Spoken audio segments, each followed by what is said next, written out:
మరి ఈ సమయంలో మనము ఈరోజు నేర్చుకుపోయే అంశము కార్య ఆరంభము కంటే కార్య అంతము మేల అనే అంశం గురించి మనం ఈరోజు నేర్చుకున్నాం. కార్య ఆరంభము కంటే కార్య అంతము మేల అనే అంశం గురించి ఈరోజు మనము ఆలోచించేద్దాం.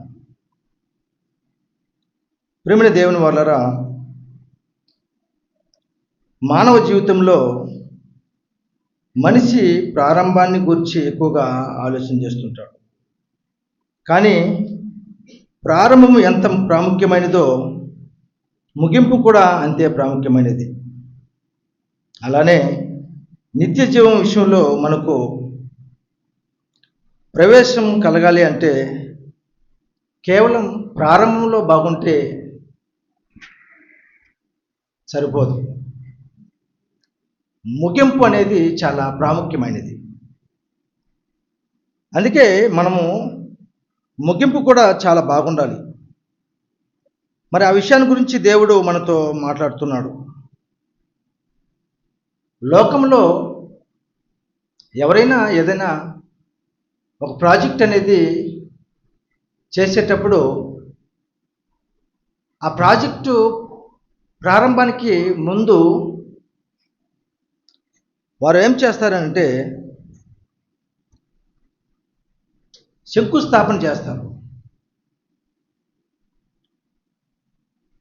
ఒక ప్రభుత్వము ఏదైనా ఒక ప్రాజెక్ట్ కట్టేటప్పుడు కానీ లేదా ఒక మరి ఏమంటారు సెలయేర్లకు ఏమంటారు వాటిని డ్యాములు కానీ లేదా వాళ్ళు గోడ కట్టేటప్పుడు కానీ ఆ కట్టే ముందు శంకుస్థాపన చేస్తారు. ఆ ముఖ్యమైనటువంటి నాయకులు వచ్చి ఒక బండ మీద ఆ ముఖ్య అతిథులుగా వచ్చే వారందరూ కూడా వాళ్ళ పేర్లు రాసుకొని ఆ బండను నాటి అక్కడ ప్రారంభిస్తారు. పూజ అటువంటి కార్యక్రమాలు చేస్తారు. అంటే ప్రారంభము చాలా చక్కగా, చాలా ఆనందంగా, చాలా సంతోషంగా కార్యక్రమాన్ని ప్రారంభిస్తారు. కానీ ప్రారంభంలో శంకుస్థాపన చేస్తారు, తర్వాత స్టార్ట్ చేస్తారు. స్టార్ట్ చేసిన తర్వాత కొద్ది కాలానికి అవి ఒకవేళ ప్రభుత్వం మారో లేదా వారికి అందవలసినటువంటి బడ్జెట్ అందకో ఏమైపోతుందంటే సగం మరి ఆ ప్రాజెక్టులో నిలిపేస్తారు. అంటే ప్రారంభంలో ఒక ఉత్సాహం, ఒక ఆనందం, ఒక సంతోషం అందరూ రావటము, మరి ఆ యొక్క ఆ శిలాపలకలు నాటటము, వాటికి పూజ చేయటము, వాటికి టెంకాయలు కొట్టటము, రకరకాలుగా ఒక ఆనంద ఉత్సాహంగా మరి సంతోషంగా కార్యక్రమాన్ని ప్రారంభిస్తారు. కానీ ఆ తర్వాత కాలం గడిచే కొద్దీ ఏమైపోతుందంటే ముగింపు సమయానికి వచ్చినప్పటికీ మధ్యలో ఏమైపోతుందంటే కొన్ని అనివార్య కారణాల వల్ల ప్రారంభంలో ఉన్నటువంటి ఆసక్తి, ఆ అత్య ఉత్సాహం అనేది ముగింపుకు వచ్చేటప్పటికి నిలిపేస్తారు. అంటే ఉండదు. ఆ తర్వాత కొన్ని ఫోటోలు చూసుకున్నప్పుడు ప్రారంభంలో చాలా చక్కగా మనం ప్రారంభించామే కానీ ముగించలేకపోయామే అని చాలా వరకు ఆలోచన పడిపోతారు. ఉదాహరణకు ఎవరైనా మనోళ్ళు ఏదైనా ఒక మంచి ఇల్లు కట్టుకోవటానికి వారుకున్నటువంటి ధనంలో కొంత ధనాన్ని త్వరగా తీసుకొని ఇటుక, సిమెంటు, తనకు కావాల్సిన బెండుగురాయిలు అవి అన్నీ కూడా మరి సామాగ్రిని తీసుకొని వచ్చి త్వరగా కూలీలు పెట్టి మరి వాటికి ఏమంటారు కాలువలు తీయటం కానీ వాటన్నింటికి పునాది వేయటం కానీ అన్నీ కూడా చక్కచక్క జరుగుతాయి. కానీ స్లాబ్ వరకు వచ్చేటప్పటికి చాలా స్పీడ్గా జరుగుతుంది. స్లాబ్ వచ్చేటప్పటికి వాళ్ళ దగ్గర అమౌంట్ లేకనో లేదా రావాల్సినది రాలేకపోకనో ఇలా కొన్ని కారణాలు బట్టి ఆ కట్టుకోవాల్సినటువంటి ఆ ఇల్లు అనేది ఏమైపోతుంది, ఆగిపోతుంది. ఆ పని ముందుకు సాగదు, అరికి కట్ అయిపోతుంది. కానీ ప్రారంభంలో ఉన్నటువంటి ఆసక్తి, ఎందుకంటే వాళ్ళ దగ్గర ఉన్నటువంటి ధనాన్ని పట్టుకొని వాళ్ళు చాలా స్పీడ్గా వర్క్ చేస్తారు. చివరి సమయానికి వచ్చేటప్పటికి వారి దగ్గర ఉంటుంటే ధనం అయిపోగా తర్వాత కట్టాలనుకున్నప్పుడు వాళ్ళ దగ్గర స్తోమత ఉండదు, పరిస్థితులు మారిపోతాయి. కానీ అటువంటి ఉత్సాహం అనేది తర్వాత ఉండదు. అందుకే ప్రియమైన దేవుని వలన మహనీయులైనటువంటి యేసుక్రీస్తు వారు ఒక మాట చెప్పాడు. ప్రియమైన దేవుని వలన లూకా సువార్త 14వ అధ్యాయము 28వ వచనం మనం చూడగలిగితే, లూకా సువార్త 14వ అధ్యాయము 28వ వచనం, మీలో ఎవడైనను ఒక గోపురము కట్టింప కోరిన ఎడల దానిని కొనసాగించుటకు కావలసినది తన యొద్ద ఉన్నదో లేదో అని కూర్చుండి తగులుబడి మొదట లెక్క చూచుకున్నాడా? చూడండి ప్రియమైన దేవుని వాళ్ళరా, ఇక్కడ ఏం చెప్తున్నాడు? మీలో ఎవడైనా ఒక గోపురం కట్టింప గోరిన ఎడల దాన్ని కొనసాగించుటకు కావలసినది తన యొద్ద ఉన్నదో లేదో అని కూర్చుండి తగులుబడి మొదట లెక్క చూచుకున్నడా? చూచుకుని ఎడల అతడు దాని పునాది వేసి ఒకవేళ దానిని కొనసాగింపలేకపోయినందున చూచువారు అందరూ ఈ మనుషుడు కట్ట మొదలుపెట్టును గాని కొనసాగింపలేకపోయినని అతన్ని చూచి ఎగతాళి చేయసాగుదురు. అదే కదా ఇప్పుడు జరుగుతుంది. చాలామంది ఒక మంచి ఇల్లు కట్టుకోవాలని అనుకుంటారు. వారి దగ్గర ఉన్నటువంటి ధనాన్ని, మరి వారి దగ్గర ఒకవేళ 1 లక్ష ఉండొచ్చు, లేదా ఒక 5 లక్షలు ఉండొచ్చు, లేదా ఒక 10 లక్షలు ఉండొచ్చు. ఆ 10 లక్షలతో ఆ ఇంటిని పూర్తి చేసుకుంటే చాలా చక్కగా ఉంటుంది. వాళ్ళ దగ్గర ఉన్నటువంటి ఆ 10 లక్షలతో ఒకవేళ స్లాబ్ వరకు దానికి ఆ మెయింటెనెన్స్ ఖర్చు పెట్టాడు అనుకోండి, తర్వాత దానికి ఫినిషింగ్ కానీ, కరెంటు కానీ, డోర్స్ కానీ ఇవన్నీ కూడా మిగిలిపోతాయి. అప్పుడు ఇతనేమో చాలా చక్కగా ఇల్లు కట్టుకోవాలనుకున్నాడు, కానీ చివరికి ఏమైపోయినాడు? పూర్తి చేయలేకపోయాడు. అదే దాని గురించి ఇక్కడ చెప్తున్నది. మళ్ళీ చూడు మా మాట, ఒకవేళ దానిని కొనసాగింపలేకపోయినందున చూచువారందరూ ఈ మనుషుడు కట్ట మొదలుపెట్టును గాని కొనసాగింపలేకపోయినని అతను చూచి ఎగతాళి చేయసాగుదురు. ఎగతాళి చేస్తారంటే ప్రేమైన దేవుని వల్ల. అంటే ప్రారంభాన్ని ఆర్భాటంగా ప్రారంభిస్తారు, కానీ తర్వాత కొనసాగించలేకపోతే ఏమైపోతుంది పరిస్థితి? ఎగతాళి అయిపోతుంది. అందుకే భక్తుడైనటువంటి రాజు అయినటువంటి సొలొమోను గారు ఒక మాట చెప్తున్నాడు. ఆ మాట మనం చూడగలిగితే ప్రసంగి గ్రంథము 7వ అధ్యాయము 8వ వచనం మనం చూడగలిగితే, ప్రియమైన దేవుని వలన కార్య ఆరంభము కంటే కార్యాంతము మేలు అంటున్నాడు. చూడండి, కార్య ఆరంభము కంటే, మన పాఠం ఏంది? కార్య ఆరంభము కంటే కార్యాంతము మేలా. అందుకే ఇక్కడ కార్య ఆరంభం కంటే కార్యాంతము మేలు అంటున్నాడు. చూడండి, కార్య ఆరంభం కంటే కార్యాంతము మేలు అంటున్నాడు. చూడండి, కార్య ఆరంభం కంటే కార్యాంతం మేలు. ప్రారంభంలో మన ఆత్మీయ జీవితం కూడా ప్రేమైన దేవుని వలన ఎలాగున్నా కూడా ముగింపుకు వచ్చేటప్పటికి చాలా చక్కగా ఉండాలి, చాలా చక్కగా ఉండాలి. ప్రారంభంలో మనము దేవుని పట్ల ఎంత ఆశగా, ఆసక్తిగా, ప్రయాసపడి మనం ఎంత ముందుకు పరిగెత్తినా కూడా మరి ముగింపుకు వచ్చే సమయానికి మన భక్తి జీవితం అనేది, మన ఆత్మీయ జీవితం అనేది అంతకన్నా మరి ఎక్కువగా ఉండాలి. ప్రారంభంలో మనం చాలా చక్కగా బ్రతికాం కదా, ఇవ్వటం విషయంలో కానీ, పనిచేసే విషయంలో కానీ, పాట పాడే విషయంలో కానీ, ప్రార్థన చేసే విషయంలో కానీ, రావటం విషయంలో కానీ, అన్నింటిలో కూడా మనం చాలా చక్కగా ఉన్నాం కదా. తర్వాత మనం ఒకవేళ దాన్ని కొనసాగించకపోయిన ఎడలో కూడా మనకు పర్వాలేదు అని అనుకోకూడదు, అలా అనుకోకూడదు. అందుకే మన ఆత్మీయ జీవితం కూడా ఎలా ఉండాలి తెలుసా? కార్య ఆరంభం కంటే, ప్రారంభం కంటే ముగింపు అనేది చాలా ప్రాముఖ్యమైనది. అందుకే మరి రాజు అయినటువంటి సొలొమోను మహారాజు గారు ఆయన ఏమని చెప్తున్నాడు ఇక్కడ? కార్య ఆరంభం కంటే కార్యాంతము మేలు అంటున్నాడు. చూడండి, కార్య ఆరంభం కంటే కార్యాంతం మేలు అంటున్నాడు. అందుకే ప్రియమైన దేవుని వలన మరి క్రీస్తులోనికి మనము ప్రారంభంలో వాక్యం వింటాం. ఆ వాక్యం విన్నప్పుడు మనలో, మన హృదయంలో, మన మనసు అనేది చాలా అత్యుత్సాహంగా మరి ఉంటుంది, చాలా ఆనందంగా ఉంటుంది, చాలా సంతోషంగా ఉంటుంది. ఈ మంచి మాటలు, ఉదాహరణకు ఒక విషయం చెప్తాను మీకు. అననీయ సప్పీరాలి అనే భార్య భర్తలు ఇద్దరు కూడా ప్రారంభంలో మరి భక్తుడు చెప్పినటువంటి మాటలు విన్నప్పుడు వారు ఏం ఆలోచన చేశారు? చాలా ఆనందం వాళ్ళకు వచ్చేసింది.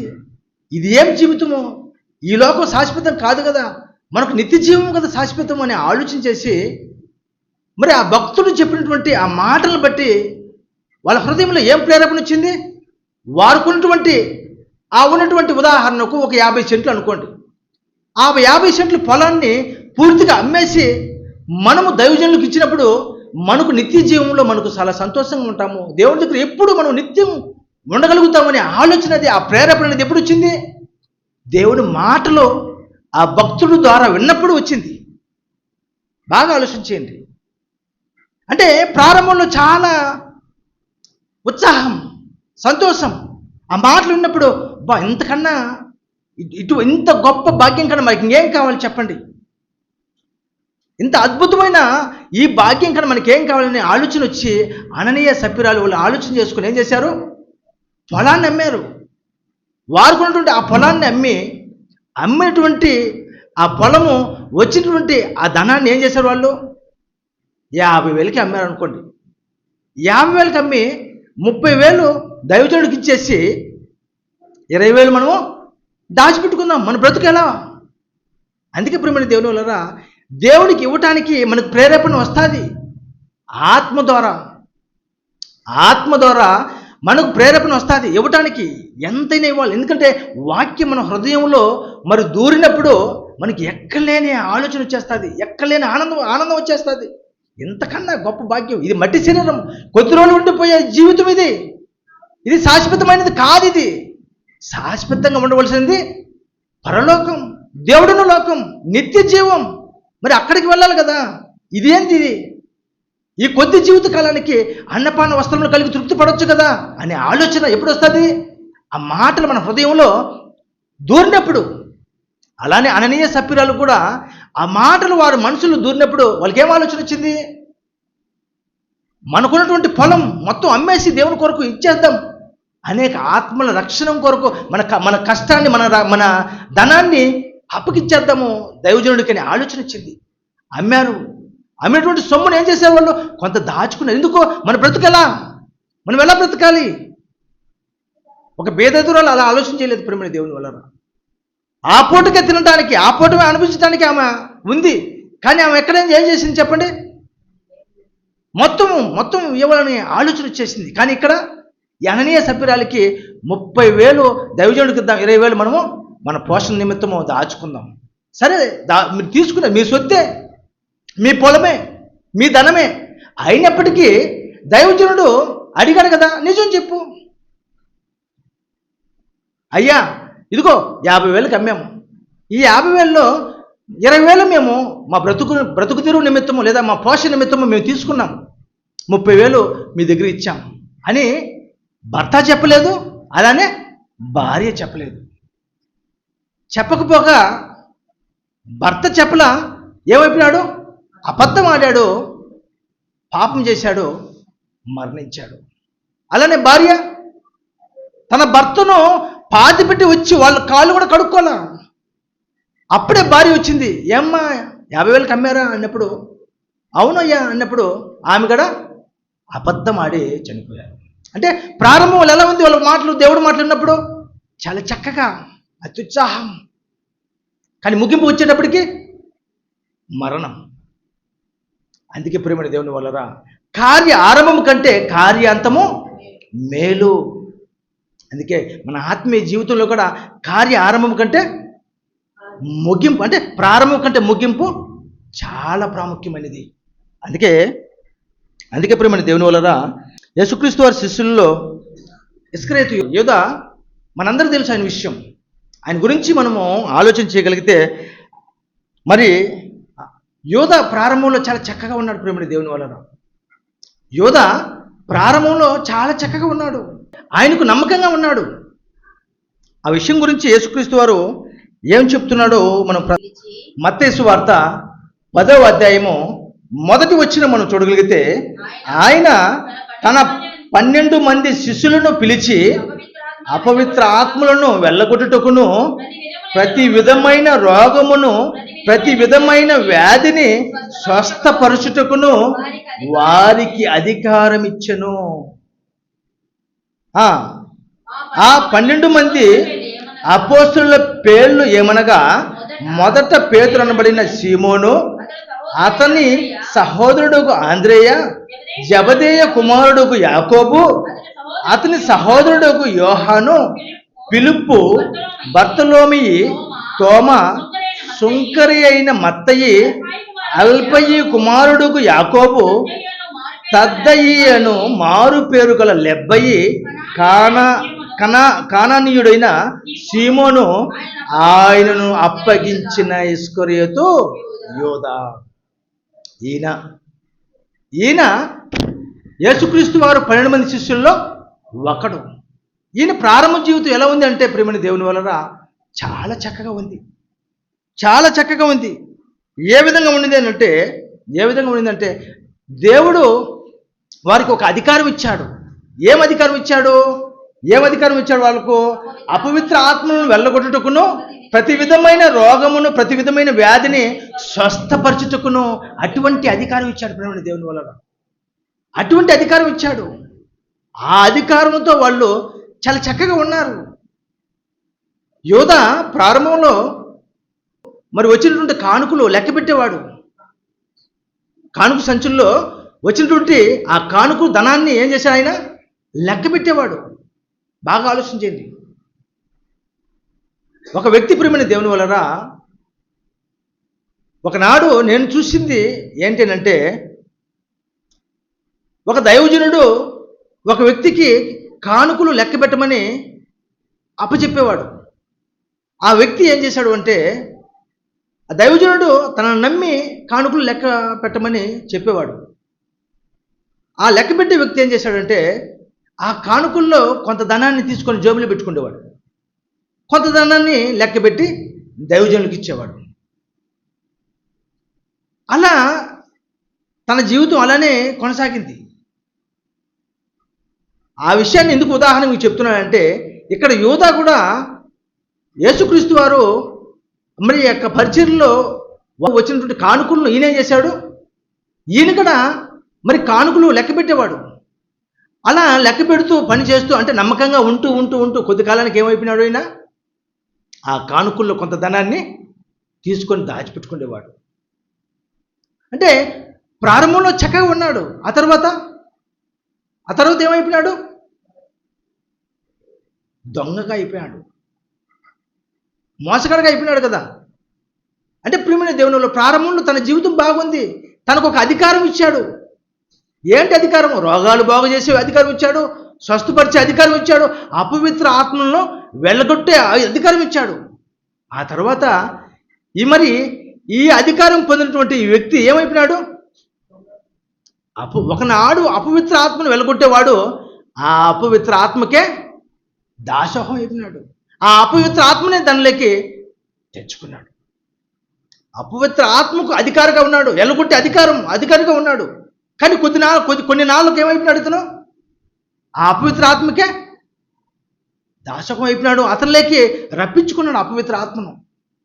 ఆ విషయాన్ని మనము చూడగలిగితే ప్రియమైన దేవుని వలన యోహాను సువార్త 12వ అధ్యాయము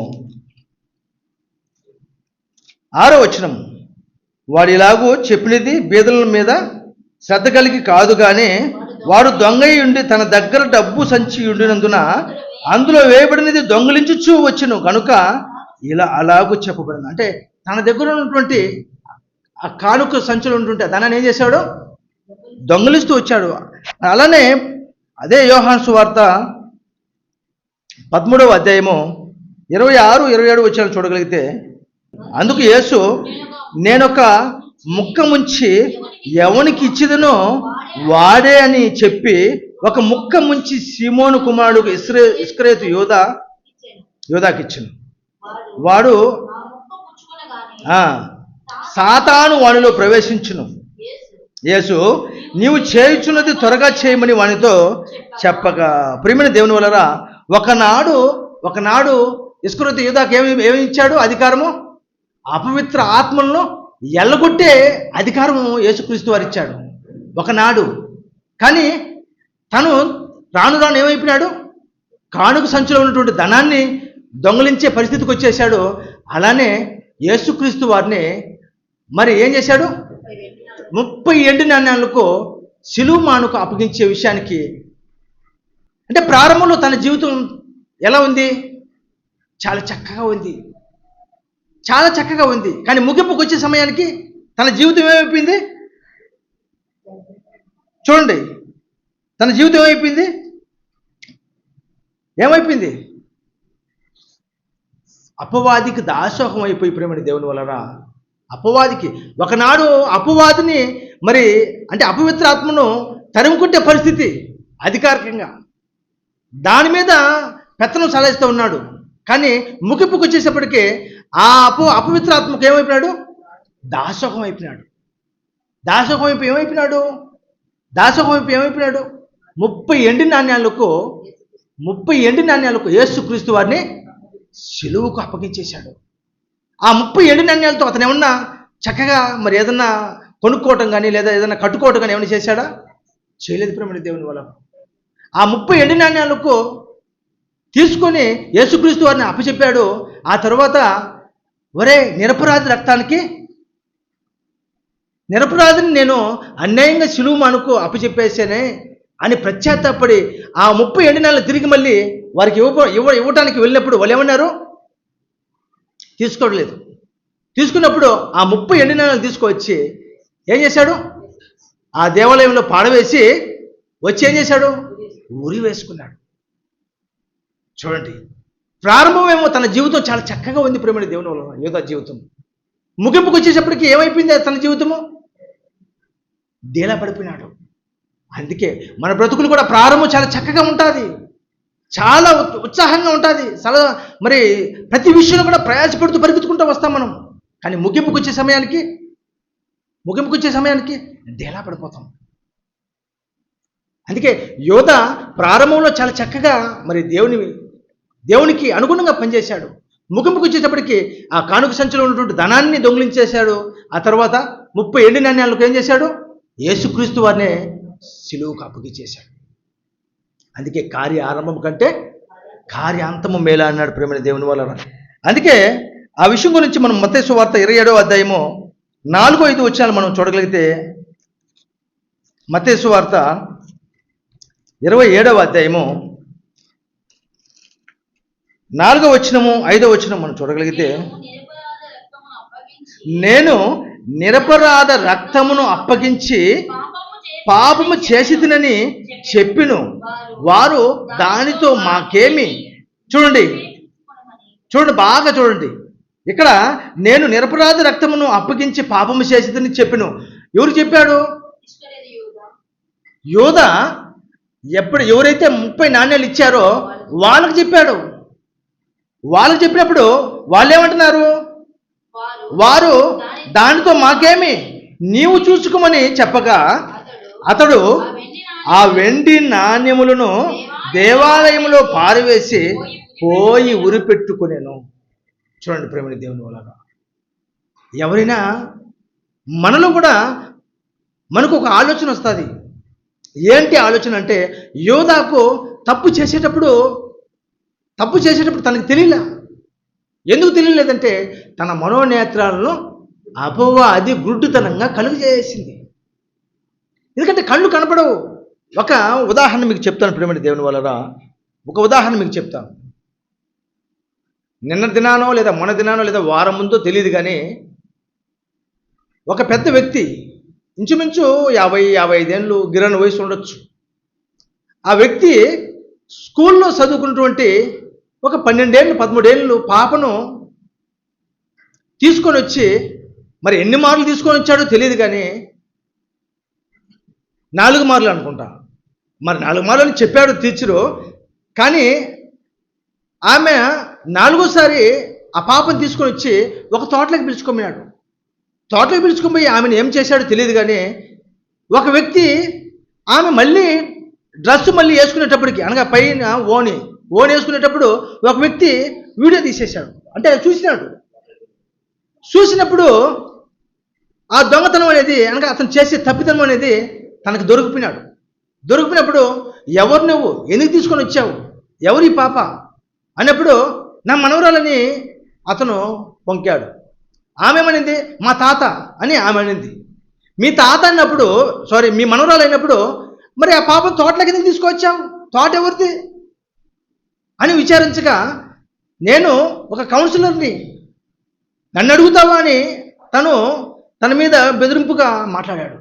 ఆ తర్వాత ఆ వీడియో తీసినటువంటి వ్యక్తి ఏం చేశాడంటే, ప్రియమైన దేవుని వలన వీడియో చేసినటువంటి వ్యక్తి మరి కంప్లైంట్ ఇవ్వగా ఆ గ్రామస్తులందరూ కూడా తనను భయంకరంగా కొట్టేశారు. అప్పటికి భయంకరంగా కొట్టేశారు.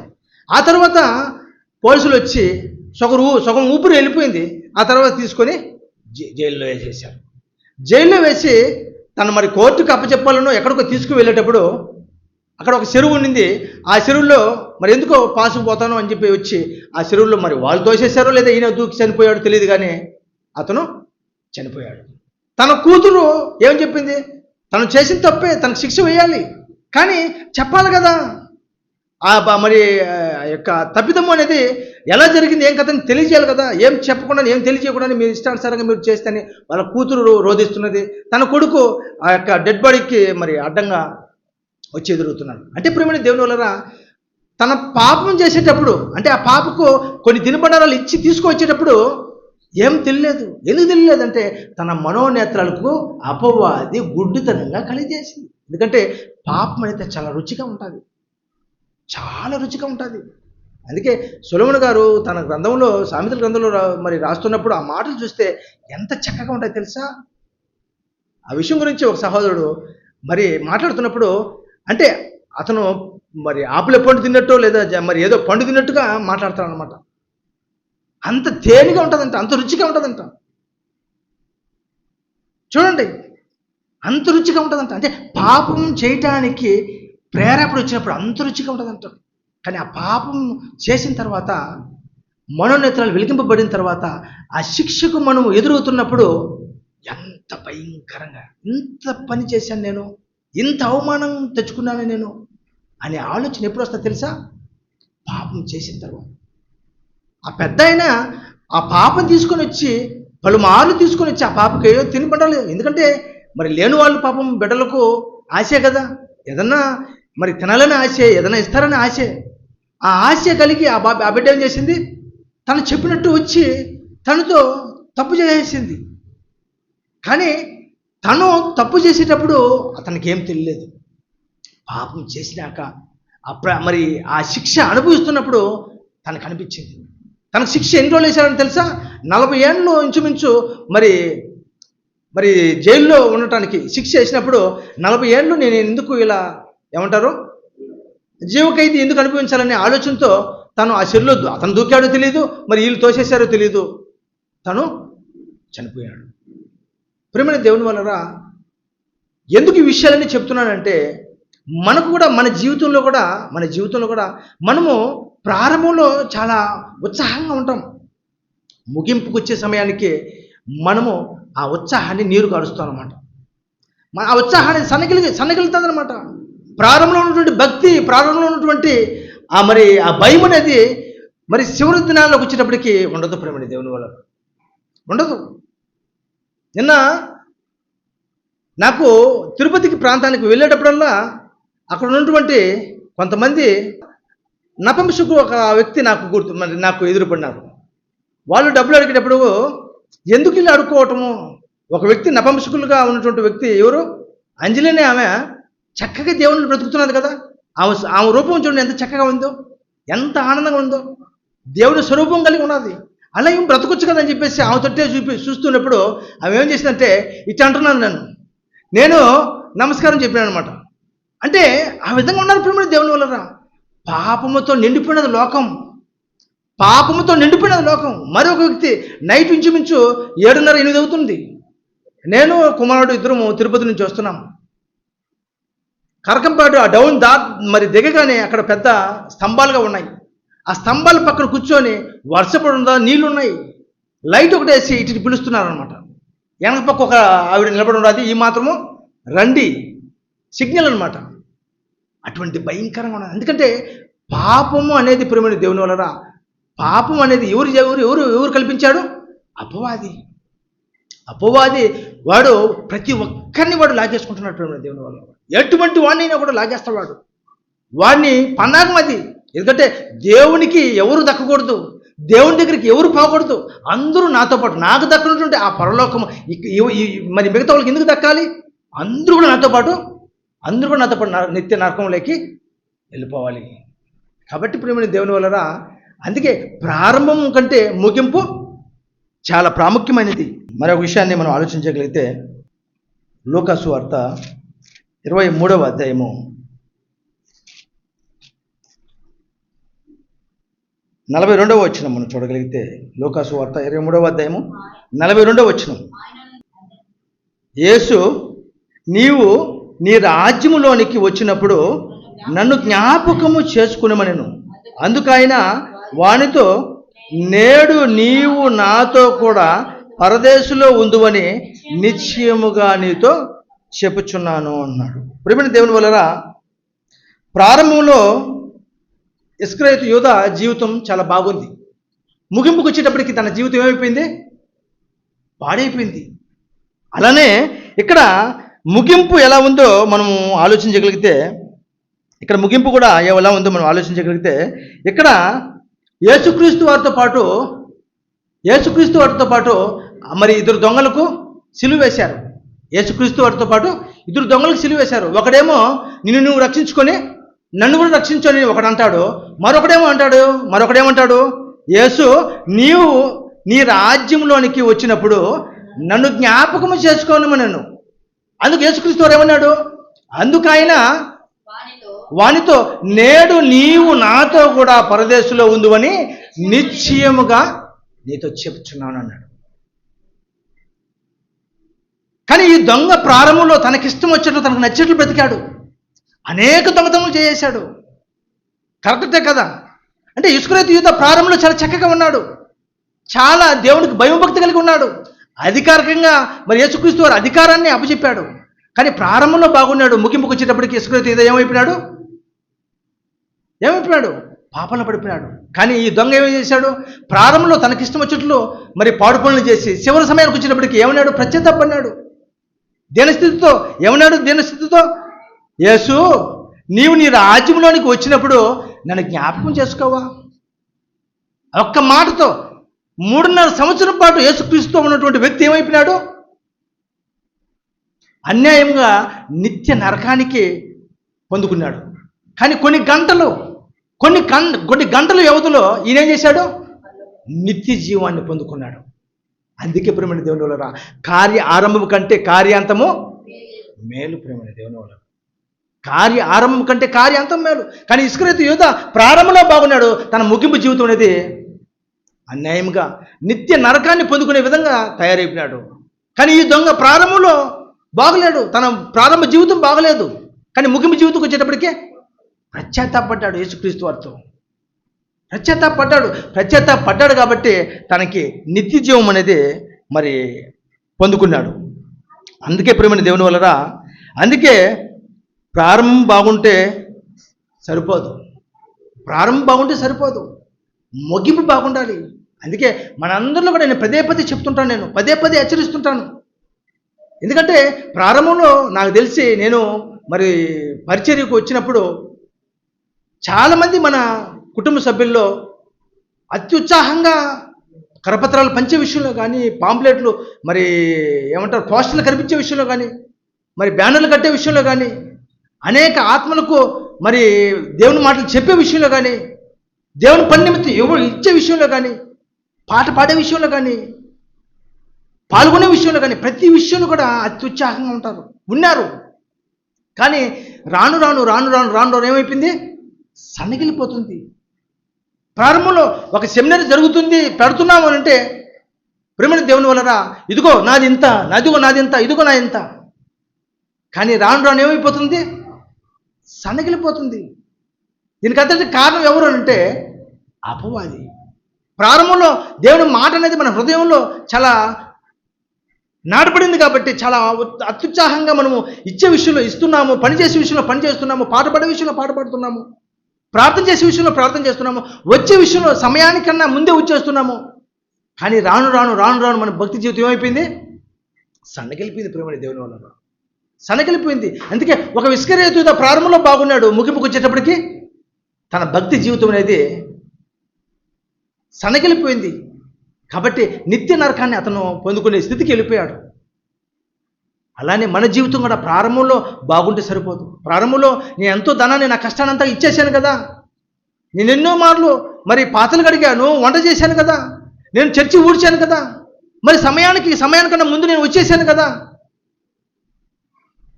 నేను చక్కగా మరి బైబిల్ చదివేవాడిని కదా, నేను పాట పాడేవాడిని కదా, ప్రార్థన చేసేవాడిని కదా, అంటే ప్రారంభ జీవితంలో అది చాలా చక్కగా ఉంది కదా, ఇప్పుడు చేసినా ఒకటే చేయకపోయినా ఒకటే కదా అని అనుకుంటాం. అలా ఉండకూడదు ప్రేమని దేవుని వల్ల. ప్రారంభం కంటే ముగింపు చాలా మరి గొప్పగా ఉండాలి. ప్రారంభం కంటే ముగింపు చాలా గొప్పగా ఉండాలి.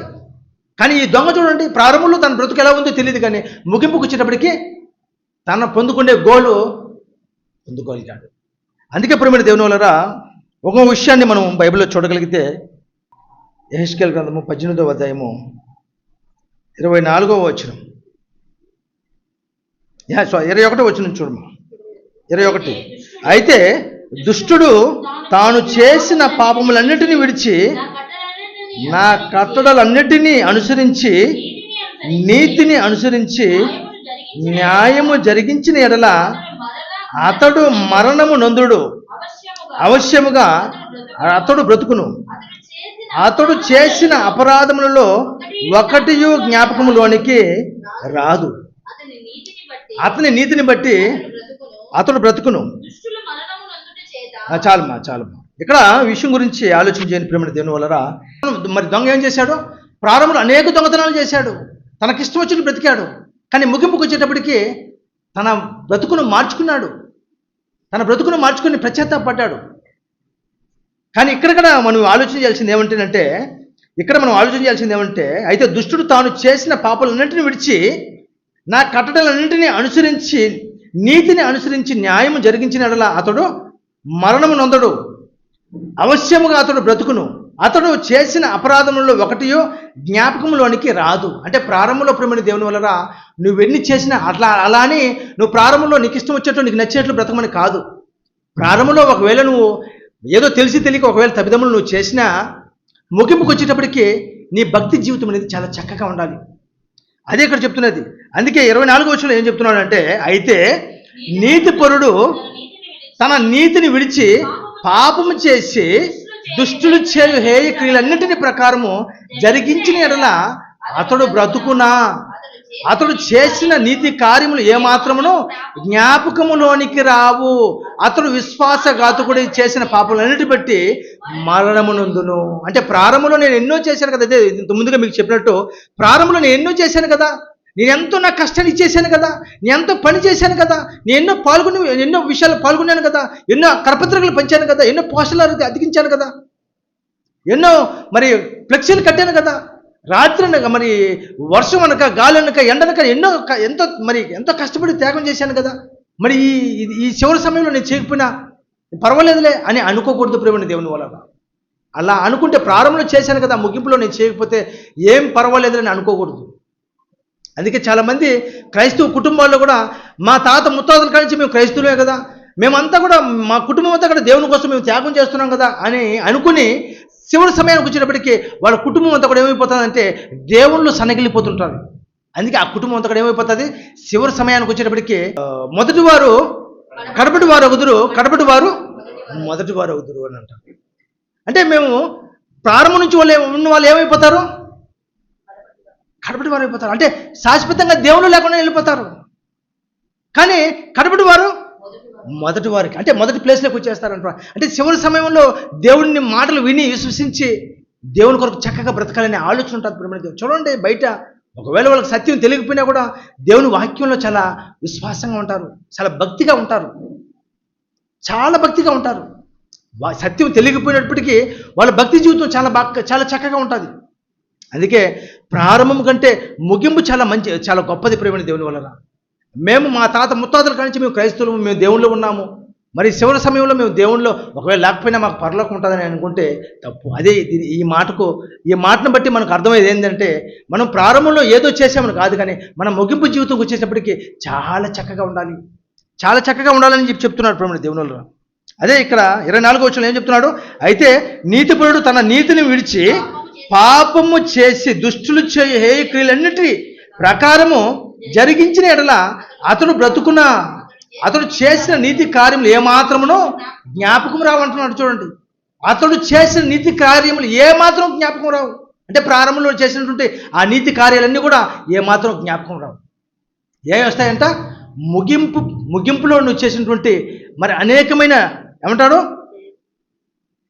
ప్రారంభంలో చేసినటువంటి జ్ఞాపకం రావు, ముగింపులో నువ్వు చేసినటువంటి దేవుని పనిని జ్ఞాపకం వస్తుంది. అందుకే మన ఆత్మీయతని జయశాల్ గారు పదే హెచ్చరిస్తుంటాడు. ఏం హెచ్చరిస్తుంటాడు? జాగ్రత్త పడండి, జాగ్రత్త పడండి, జాగ్రత్త పడండి. అందుకే తండ్రి గారి దగ్గర అనేక మంది ప్రారంభంలో చాలా అత్యుత్సాహంగా మరి దేవుని పని చేయటానికి, పాల్గొనడానికి, ఇవ్వటానికి చాలా అత్యుత్సాహంగా ఉంటుంటారు. కానీ వాళ్ళ ప్రారంభ జీవితం చాలా బాగుంటుంది. ప్రతిసారి కూడా కెమెరా ముందు వాళ్ళు కనపడుతుంటారు.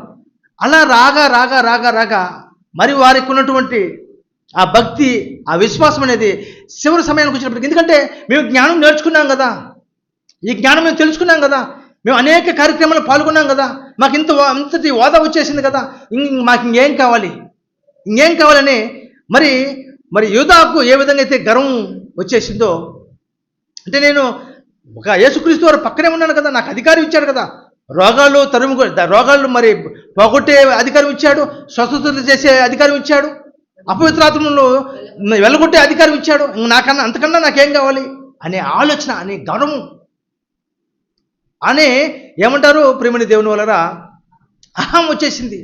అహం ఎప్పుడైతే వచ్చేస్తుందో అపవాది వాళ్ళలో వచ్చి కూర్చుంటాడు. అలా కూర్చొని ప్రారంభంలో ఉన్నటువంటి ఆ భక్తి జీవితం అనేది మరి ముగింపుకు వచ్చేటప్పటికి సన్నగిలిపోతుంది.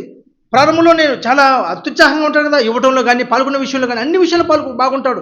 కానీ ముగింపుకు వచ్చేటప్పటికి తన జీవితం ఏమైపోతుందంటే, అన్నీ నాకు తెలిసిపోయినాయి, నాకన్నా గొప్పడు ఎవరు అనుకొని మరి రావటానికి కానీ, ఇవ్వటానికి కానీ, పాల్గొనటానికి కానీ, పని చేయటానికి కానీ అన్నిటికీ కూడా సన్నగిలిపోతుంటాడు. అందుకే డాడీ గారు ఏం చేస్తుంటాడంటే, ఆ విషయాలన్నీ కూడా తెలుసుకొని వారిని పక్కన పెట్టేస్తుంటాడు. ఎందుకంటే ప్రారంభంలో నీ భక్తి జీవితం బాగుందిమ్మా, ముగింపుకు వచ్చేటప్పటికి నీ భక్తి జీవితం సరిగా లేదు. కాబట్టి నీవు ఈ పదవికి నువ్వు అర్హుడివి కావు. కాబట్టి నువ్వు చక్కగా కూర్చొని తిరిగి మళ్ళీ ఏం చేసుకుంటావు, కొంచెం మళ్ళీ ఎనర్జీ పెంచుకో వాక్యం ద్వారా అని పక్కన కూర్చోబెట్టేస్తారు. అందుకే ప్రేమ దేవుని మన బ్రతుకు జీవితం ఎలా ఉండాలి తెలుసా? ప్రారంభం కంటే ముగింపు అనేది చాలా గొప్పగా ఉండాలి.